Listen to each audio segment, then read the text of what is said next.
Hello family, welcome to Revathi's kitchen. ఈరోజు మనం చేయబోయే రెసిపీ బీరకాయ కర్రీ. దానికి కావాల్సిన ఇంగ్రీడియంట్స్: బీరకాయలు 250 గ్రామ్స్, చిన్న ఉల్లిపాయ, పచ్చిమిర్చి, కరివేపాకు చిన్న ముక్కలుగా చేసుకోవాలి.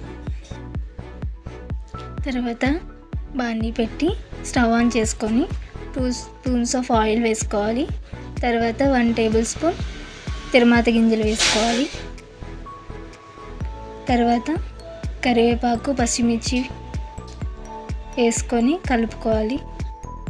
కొంచెం వేగిన తర్వాత ఉల్లిపాయలు కూడా వేసేసుకోవాలి. మిక్స్ చేసుకొని బీరకాయలు చిన్న ముక్కలుగా కట్ చేసుకున్నవి వేసేసుకోవాలి.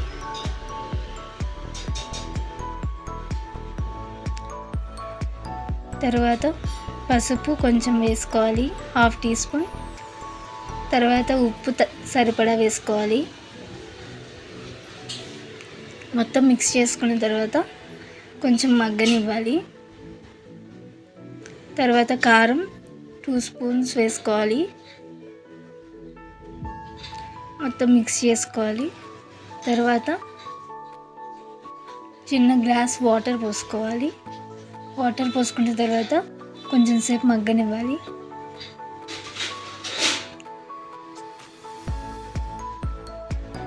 కర్రీ మొత్తం అయిపోయాక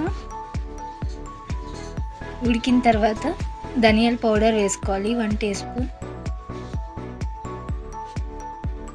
మొత్తం మిక్స్ చేసుకొని 1 to 2 minutes ఉంచుకొని స్టవ్ ఆఫ్ చేసేయడమే. లాస్ట్కి కొత్తిమీరతో గార్నిష్ చేసుకోవాలి. అంతే, బీరకాయ curry ready. Thank you for watching.